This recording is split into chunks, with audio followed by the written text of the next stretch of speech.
सांघिक क्लासेस पर आपका हार्दिक स्वागत है। दोस्तों, पिछली क्लास के अंदर हमने टीकमगढ़ ज़िले को पढ़ा था। तो दोस्तों, टीकमगढ़ ज़िले के अंतर्गत हम पढ़ चुके थे, तो इसके अंदर कुछ वीडियो के अंदर करेक्शन था जो करना था, इसीलिए मैं इसको लेकर आया हूँ। ऐसे कुछ जो हिस्सा है टीकमगढ़ ज़िले का, वो निमाड़ी ज़िले के अंतर्गत चला गया है, तो उसको ही मैं आपको बताने के लिए मैंने एक और वीडियो बनाई थी दोस्तों। और निमाड़ी ज़िले को जो ज़िला मैंने पढ़ाया है उसके अंतर्गत मैंने सारा आपको बता दिया है। तो दोस्तों, मैं बता देता हूँ आपको। स्टार्ट करते हैं दोस्तों। आपको वीडियो पसंद आती है लाइक शेयर कमेंट जरूर करें दोस्तों। चलिए दोस्तों, स्टार्ट करते हैं। टीकमगढ़ जिला, सबसे फर्स्ट ऑफ ऑल दोस्तों आपको याद रखना है, टीकमगढ़ जिले के अंतर्गत जो इसका जो ऊपर का जो हिस्सा है, जो मुकुट है टीकमगढ़ जिले का, जिसके अंतर्गत निमाड़ी, ओरछा और पृथ्वीपुर, ये मुख्य रूप से 3 जो तहसीलें हैं दोस्तों, अब टीकमगढ़ जिले के अंतर्गत नहीं आती। ये अब अलग से निमाड़ी जिले के अंतर्गत ये सारी तहसीलें आने का काम करती हैं, ये आपको ध्यान रखना है। फर्स्ट प्रश्न यहाँ से उठता है। निमाड़ी जिले को मध्य प्रदेश का 52वां जिला बनाया गया और ये टीकमगढ़ जिले से अलग किया गया। और ये दोस्तों आपको ध्यान रखना है, ये सागर संभाग के अंतर्गत आता है। ये प्रश्न आपसे पूछे जा सकते हैं एग्जाम के पॉइंट ऑफ व्यू से, आपको ध्यान रखने हैं दोस्तों। और इसके अलावा जो टीकमगढ़ जिले के अंतर्गत जो और तहसीलें हैं, जतपुरा, मोहतगढ़, ये सारी जो तहसीलें हैं दोस्तों, ये सब टीकमगढ़ जिले के अंतर्गत आती हैं, ये आपको ध्यान रखना है। और ये जो ऊपर का जो हिस्सा है, इसके अंतर्गत जो भी तहसीलें आती थी टीकमगढ़ जिले के अंतर्गत, ये अब निमाड़ी जिले के अंतर्गत आती हैं, ये आपको ध्यान रखनी है। और दोस्तों एक बार रिवाइज कर लेते हैं टीकमगढ़ जिले को। टीकमगढ़ को बुंदेली सौर भूमि के नाम से जाना जाता है, बुंदेली सौर भूमि के नाम से जाना जाता है। और इसूरी, याग्निक और घात लोक कवियों, यहाँ पर दोस्तों जो मुख्य रूप से ये ऐसे कवि हुए हैं जो काफ़ी फेमस कवि हैं, इस भूमि से उत्पन्न हुए हैं।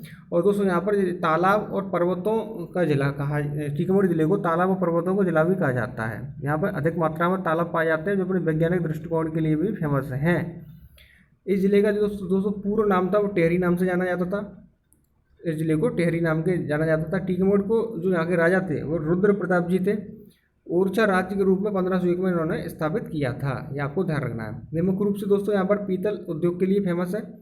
प्रमुख यहाँ पर जो तहसीलें हैं अब दोस्तों, टीकमगढ़, बलदेवगढ़, जतारा, पलेरा, अब मुख्य रूप से तहसीलें रह गई हैं।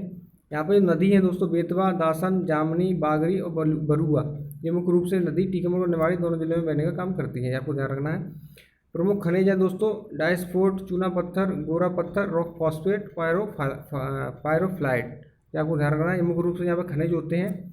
यहाँ के 2 महत्वपूर्ण रूप से मुख्य तालाब हैं, इसके अंतर्गत महेंद्र सागर, बरुआ सागर। इन तालाबों का निर्माण चंदेल काल में योजना अनुसार किया गया था। योजना क्या थी दोस्तों?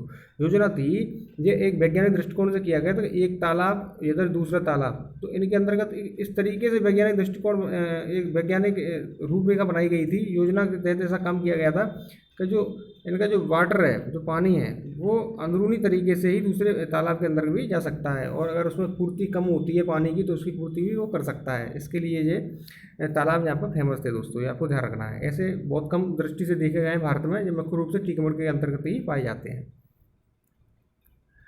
तथ्य: टीकमगढ़ ऐसा जिला है जिसमें सबसे अधिक तालाब है। यहाँ के सभी चंदेलकालीन तालाबों का निर्माण वैज्ञानिक योजना अनुसार हुआ है, जिसमें एक तालाब का पानी दूसरे तालाब में अंदरूनी ढंग से चला जाता है, आपको ध्यान रखना है दोस्तों। यहीं पर 2 प्रसिद्ध जैन मंदिर हुए हैं, जिसके अंदर एक ताला, एक पायरोलॉजी, मुख्य रूप से 2 जैन मंदिर हैं। यहीं पर स्थित मध्य प्रदेश की अयोध्या ओरछा को कहा जाता है। अब दोस्तों आपको ध्यान रखना है, आपसे प्रश्न पूछा जा सकता है कि ओरछा किस जिले के अंतर्गत आता है। अब ये आता है दोस्तों निमाड़ी जिले के अंतर्गत, ओरछा आने का काम करता है।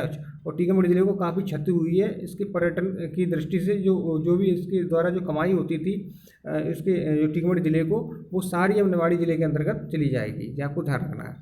और ओरछा अब निमाड़ी जिले के अंतर्गत आता है। टीकमगढ़ का औद्योगिक विकास केंद्र प्रतापपुरा, जो फेमस दोस्तों, टीकमगढ़ का पहले प्रतापपुर औद्योगिक केंद्र था, लेकिन अब ये निमाड़ी जिले के अंतर्गत चला गया है। ये एकमात्र औद्योगिक केंद्र था, ये भी निमाड़ी जिले के अंतर्गत चला गया है। तो जिसकी भी काफ़ी क्षति टीकमगढ़ जिले को हो रही है दोस्तों।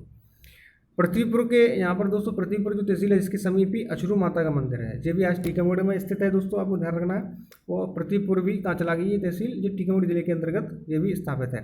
मंदिर एक कुंड के लिए भी प्रसिद्ध है, जो सदैव जल से भरा रहता है। इसलिए अछरू माता का जो मंदिर है, यहाँ पे कुंड पाया जाता है, जिसके अंतर्गत ये सदैव जल से भरा रहता है। यह साल नवरात्रि के अवसर पर ग्राम पंचायत की देखरेख में मेला लगता है। यहाँ पर जो दोस्तों इसकी जो ग्राम पंचायत है उसकी देख रेख में नवरात्रि का यहाँ पर मेला लगाया जाता है। हर साल ये मेला लगता है और हज़ारों लोग यहाँ पर दोस्तों आते हैं। जैसे दूर दूर से लोग अपनी मुरादें मन्नतें मांगते हैं, उनकी मन्नतें पूरी होती हैं। ऐसा कहा जाता है। ये मंदिर भी अब दोस्तों कहाँ पर है, ये मंदिर अब निवाड़ी जिले के अंतर्गत आने का काम करता है, ये आपको ध्यान रखना है। दोस्तों यहाँ पर कुंडलेश्वर का प्रसिद्ध शिव मंदिर है। मंदिर में स्थित शिवलिंग का आकार 2 वर्ष में बढ़ रहा है। ऐसा कुंडलेश्वर कुंड से निकले हुए शंकर जी की वजह से इस मंदिर का नाम कुंडलेश्वर शिवलिंग पड़ा हुआ है दोस्तों। इसके अतिरिक्त भी 2-3 शिवलिंग महत्वपूर्ण रूप से यहाँ पर पाई जाती हैं।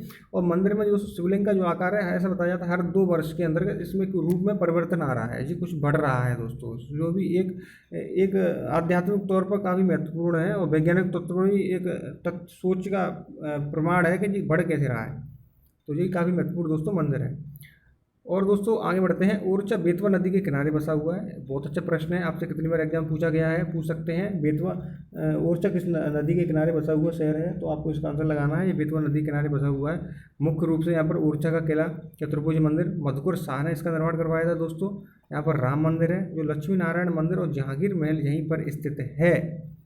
ये भी निवाड़ी जिले के अंतर्गत आते हैं, ये आपको दोस्तों ध्यान रखना है। और जो सारा निवाड़ी जिले के अंतर्गत आने का काम करते हैं दोस्तों। ओरछा तो पूरा ही निवाड़ी जिले के अंतर्गत अब चला गया है।